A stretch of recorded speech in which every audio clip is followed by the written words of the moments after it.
नमस्कार, मैं सुजीत मिहिर। आप देखना शुरू कर चुके हैं इंडिया तक। क्या भारतीय नौसेना को इतिहास की सबसे बड़ी डील हाथ लगने वाली है? कौन से देश अपनी स्टील्थ पनडुब्बी टेक्नोलॉजी ट्रांसफ़र के साथ बेचने को तैयार है? एआईपी तकनीक के साथ सबसे कम कीमत पर देने को तैयार कैसे हुआ? चर्चा करेंगे विस्तार से इस वीडियो में, इसलिए अंत तक बने रहें। अगर आप नए हैं तो चैनल को सब्सक्राइब करें और बेल आइकन को दबा लें ताकि हमारी आने वाली वीडियो पहुंचे सबसे पहले आप तक। तो चलिए वीडियो को शुरू करते हैं। भारतीय नौसेना लंबे समय से डीजल इलेक्ट्रिक पनडुब्बियों की खरीद की कोशिश कर रही है। इसके लिए भारतीय नौसेना ने कई साल पहले रिक्वेस्ट फॉर प्रपोजल भी जारी किया था। इस बीच स्पेन ने भारतीय नौसेना को एयर इंडिपेंडेंट प्रोपल्शन यानी कि एआईपी तकनीक से लैस S-80 क्लास स्टील्थ पनडुब्बी का ऑफर दिया है। इन पनडुब्बियों का निर्माण स्पेनिश कंपनी नवंतिया ने किया है। स्पेन ने कहा है कि वह इन पनडुब्बियों की खरीद करने पर भारत को टेक्नोलॉजी ट्रांसफ़र करने को भी तैयार है। भारतीय नौसेना के इस पनडुब्बी प्रोजेक्ट को प्रोजेक्ट 75 इंडिया यानी कि P75I भी कहा जाता है।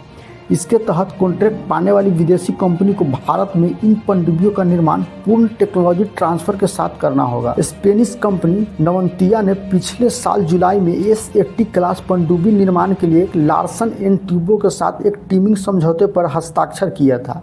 ऐसे में अगर स्पेन की इस कंपनी को पनडुब्बी वाली डील मिलती है तो वह लार्सन एंड ट्यूब्रो के साथ इन पनडुब्बियों का निर्माण कर सकता है। इस समझौते के बाद स्पेन ने अपने शीर्ष रक्षा अधिकारी एम्पारो वर्कार्सो को भारत भेजने की योजना बना रहा है।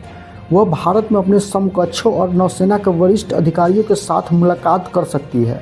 उनका भारत दौरा 7 और 8 मार्च को प्रस्तावित है। रिपोर्ट के अनुसार वर्कार्से की भारत यात्रा के मुख्य एजेंडे में नवीनतम एआईपी तकनीक वाली 6 स्टील्थ पनडुब्बियों की बिक्री है। स्पेन ने भारत को यह भी बताया है कि वे इस परियोजना के लिए सबसे उपयुक्त है क्योंकि उसकी कीमत सभी प्रतिद्वंदियों की तुलना में काफ़ी कम है। भारत को पनडुब्बी बेचने में जर्मनी की कंपनी थिसेन ग्रुप भी शामिल है। हालांकि भारत ने अभी किसी भी कंपनी के साथ डील को फाइनल नहीं किया है। भारतीय नौसेना 1990 के दशक में शामिल की गई डीजल इलेक्ट्रिक पनडुब्बियों के स्थान पर 6 नई पनडुब्बियां खरीदना चाहता है। ये पनडुब्बियां एआईपी जैसी अत्याधुनिक तकनीक से लैस होगी। भारत हिंद महासागर समेत दुनिया भर में अपनी नौसैनिक उपस्थिति को बढ़ाने की तैयारी कर रहा है। इसके अलावा चीनी आक्रामकता को रोकने में भी ये पनडुब्बियां काफ़ी कारगर साबित हो सकती है।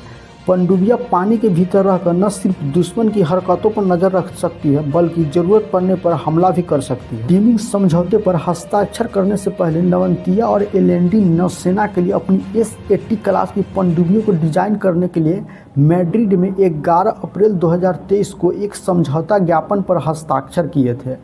इस वार्ता से जुड़े एक अधिकारी ने बताया कि बातचीत अच्छी तरह से आगे बढ़ रही है। हम संसदीय चुनावों के बाद सौदे पर सकारात्मक प्रगति की उम्मीद करते हैं। यह सिर्फ एक रक्षा सौदा नहीं बल्कि दोनों देशों के लिए एक रणनीतिक कदम है। इस महीने की शुरुआत में स्पेन की उप प्रधानमंत्री टेरेसा रिवेरा भारत की यात्रा पर थी और भारत सरकार के अधिकारियों के साथ उनकी बैठकों के दौरान पनडुब्बी सौदों पर चर्चा हुई थी। सूत्रों ने कहा कि चूंकि भारत में इस साल के मध्य में आम चुनाव होंगे, इसलिए सौदों को लेकर बातचीत में कुछ देरी होने की संभावना है।